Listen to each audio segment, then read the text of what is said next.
What if one day your phone was suddenly mirrored onto a huge screen?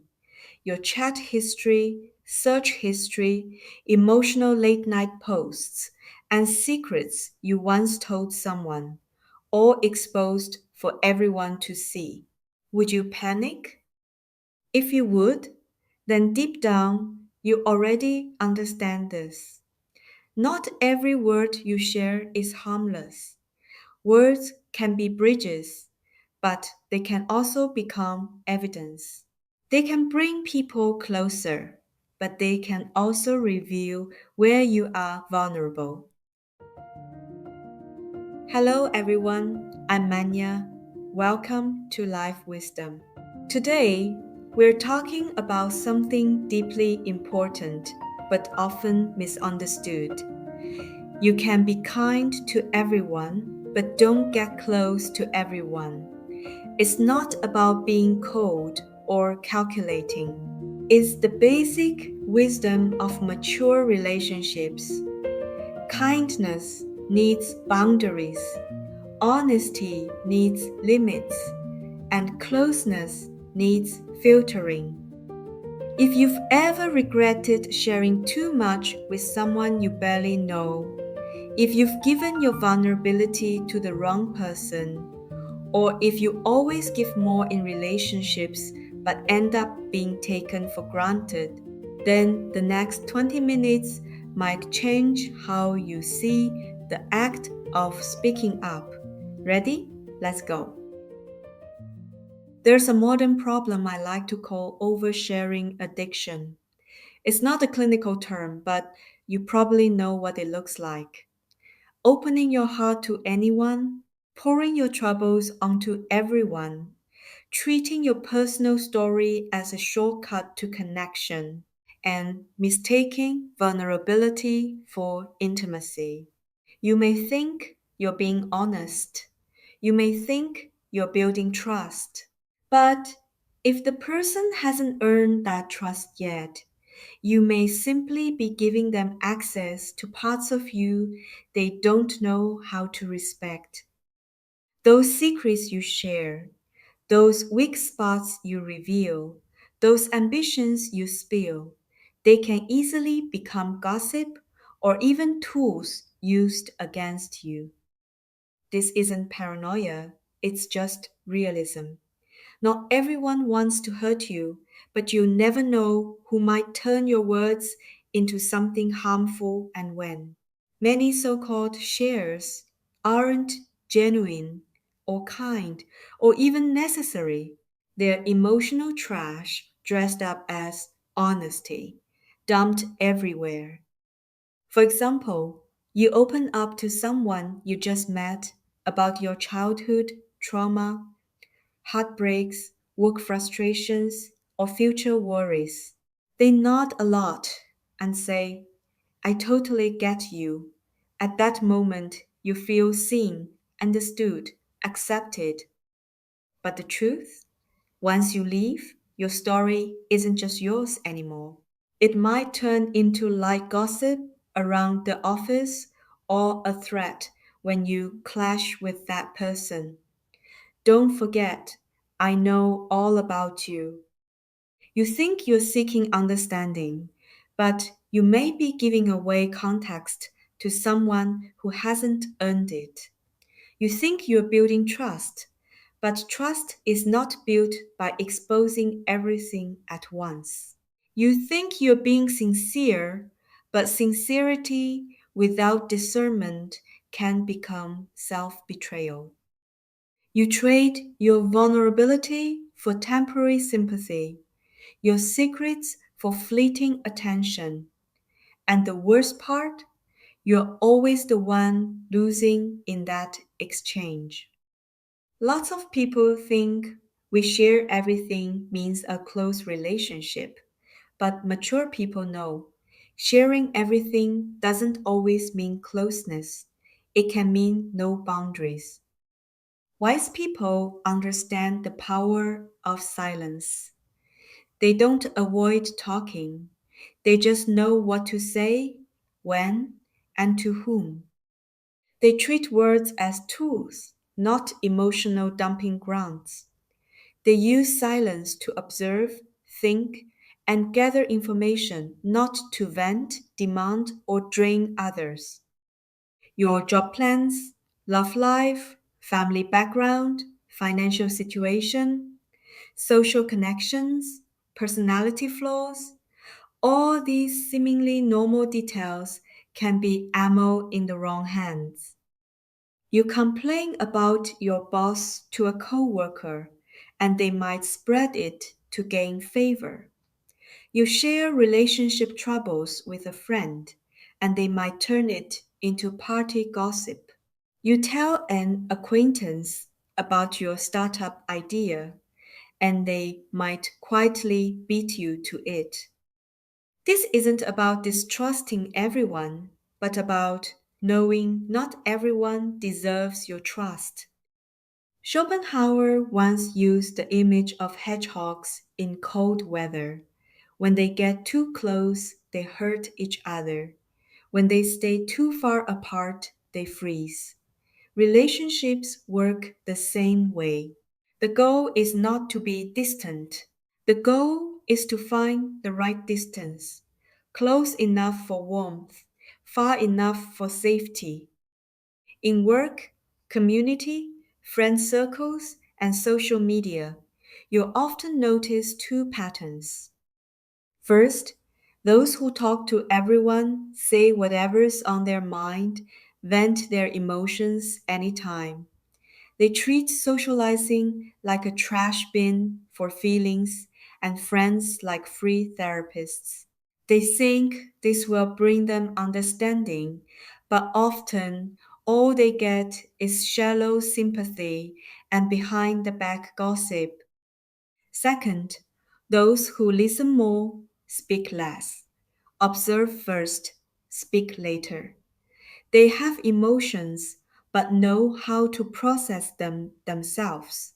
They share but selectively with the right people at the right time. They express themselves thoughtfully and share only what they are comfortable with. They listen but don't take others' words as the full truth. Benjamin Franklin once said, "Three may keep a secret if two of them are dead." Sounds harsh, but it's true. Humans aren't great at keeping secrets, not because everyone's malicious, but because we naturally want to express, share, and be noticed. We constantly share opinions, life updates, and moods on social media. We think it's being ourselves, but often it just means exposing ourselves in a giant fishbowl. Every post, every word, every moment shared can be recorded, screenshotted, taken out of context, or dug up years later to attack you. Talk too much, and you're bound to slip up. This isn't about hiding from life, but about protecting yourself smartly. Some people love announcing every plan. I'm starting a business. I'll get promoted this year. I'm losing 30 pounds. I'm writing a book. I'm changing my life. But once your ambitions are public, you invite distractions. Some will fake support but secretly want you to fail. Some may copy parts of your idea, criticize it too early, or plant doubt in your mind before it has a chance to grow. As the saying goes, before the cards are revealed, any talk about your hand only helps your opponents. Life's a card game. Your hand includes skills, resources, plans, ambitions, vulnerabilities. If you show your cards too early, how can you win? Real skills and achievements need time to grow and prove themselves, not just words and daydreams. So, have a plan, start quietly, have ambition, Keep it close. Have results. Let them speak. Sometimes, when your results are strong enough, people notice without you saying a word. Your value isn't in how much you announce, but what you actually accomplish. This doesn't mean you shouldn't share or seek support. Of course, you need to be understood, cared for, and supported. But the key is, who do you open up to? When? And where are the boundaries? If you pour your fears, anxieties, and vulnerabilities into someone who doesn't truly care, or who's competing with you, or who's just being polite, you may not feel healed afterward. You may feel even more exposed. Many wounds in relationships come not from the events themselves, but from telling the wrong people. When you voice your pain, it stops being just your inner feeling. It becomes a social fact. Others remember it, judge it, and use it to define you. In psychology, Dan McAdams is known for the concept of narrative identity. We build our sense of self by telling stories about ourselves. If you keep telling others, I'm always unlucky, I always pick the wrong people, I never get a fair shake, I can't do it, I'm pathetic. You think you're releasing emotions, but you might actually be locking yourself into a victim story.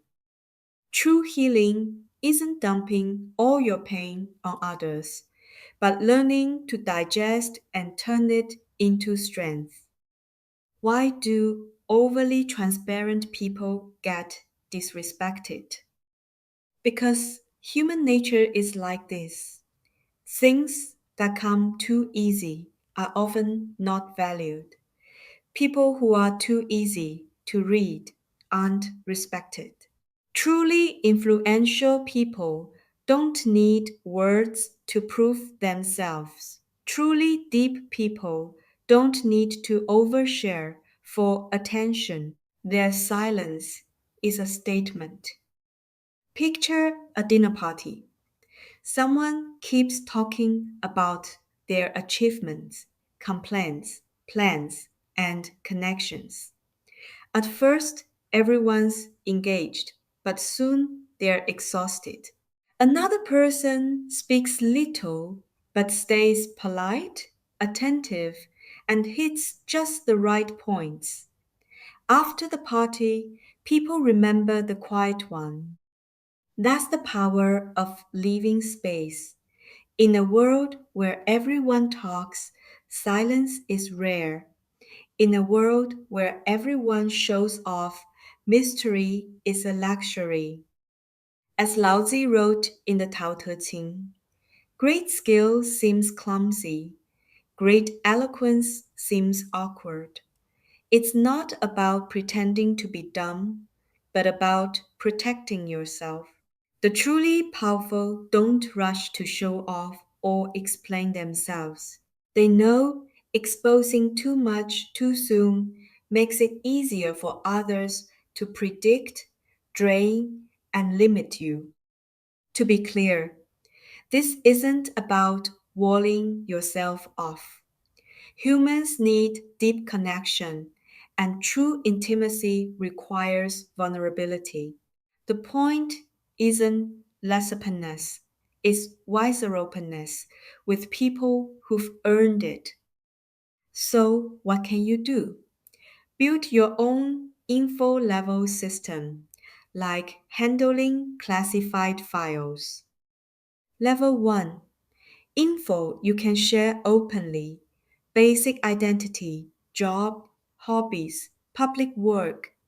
Even if everyone knows it, it won't hurt you. Level 2, info you share selectively: ordinary experiences, opinions, feelings, share, but consider who, when, and how deeply. Level 3. Info for very few. Core plans, true thoughts, deep fears, important relationships. Only tell people you've trusted over time. Level 4. Info you never casually share. Deepest wounds, biggest ambitions, deep vulnerabilities, key resources, details before major decisions. Keep these to yourself or only share in professional, confidential settings like therapy, legal, or business meetings. This isn't fake, it's maturity, not coldness, but self protection, not insincere, but knowing that honesty also needs a container. So, how do we put this into practice? Here are 4 habits you can start today. 1. Delay speaking. When you really want to say something, pause for 3 seconds and ask yourself, do I have to say this now? What are the consequences if I say it? What do I lose if I don't say it? Often you'll find it's not urgent or necessary. Saying it risks trouble, and not saying it costs nothing. So don't say it. 2. Listen more, talk less. Dale Carnegie's advice was simple. Be a good listener and encourage others to talk about themselves. Everyone wants to be heard. Talking less and listening more helps you understand more context and see people more clearly. And 3. Share less detail. When someone asks, what are your plans? You don't have to give them the full map. You can simply say, I'm still thinking through a few options. That's not lying. That's protecting your process. Not everyone needs access to your unfinished plans, private doubts, or next move. 4. Show through action, not words. Instead of telling people what you're going to do, just do it. Instead of proving how capable you are, let your results speak. Instead of explaining your struggles, just move forward. Real strength is not about announcing every struggle. It's about choosing the right support, processing your pain wisely, and still moving forward. Many people can't keep their mouths shut because their self-worth depends too much on others. They need likes, comments, attention to feel they exist, need to vent for comfort, need to show off for envy, but that's a bottomless pit. Truly strong people have inner self-worth. They know who they are, what they want, and their own value. So they can stay silent, hold back, not explain, and not please. When you stop rushing to express yourself, you start truly observing the world. You notice contradictions in others' words, real emotions in their eyes, true intentions behind polite words. You become a better listener, sharper observer, deeper thinker. These skills give you more control in relationships, work, and life choices. Thanks so much for listening. If this episode gave you even a little insight, please like, subscribe, and share it with someone who might need this reminder today. Remember, being honest doesn't mean being an open book. Being kind doesn't mean having no boundaries. Being close doesn't mean sharing everything. Silence isn't weakness, and restraint isn't coldness. You can be gentle but firm. You can trust others, but trust takes time. May you become someone who is easy to be close to, but not easy to take for granted. Warm but strong, calm but radiant. I'm Manya. See you next time.